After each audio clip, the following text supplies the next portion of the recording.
Welcome to Penrose Learning, where we make understanding easy. You begin by choosing a mobile-first no-code engine that exports APK or iOS builds. This saves hours of platform work. Once chosen, define one clear core loop, what the player does repeatedly, and write a one-page brief so you don't drift. Then import a starter template and add placeholder art and sound so you can test flow immediately.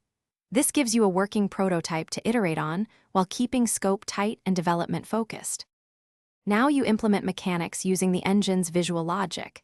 Connect nodes or behaviors to create input-to-action chains. Make sure to wire touch controls and UI screens first, because polishing visuals before controls wastes time. Play as you build to feel the game. Once mechanics respond correctly, clone and modify one level into 3 difficulty ramps so balance emerges. Also use variables for score and state. This lets you tweak pacing. Finish by polishing input responsiveness, audio mix, and asset sizes. Small optimizations cut load time and battery drain.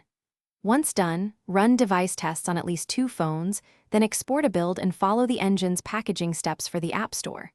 Make sure to prepare icons and a short description. If something goes wrong, if the build fails or crashes, check the engine's error logs, reproduce the issue, and fix the top 3 crashes first. That resolves most release blockers.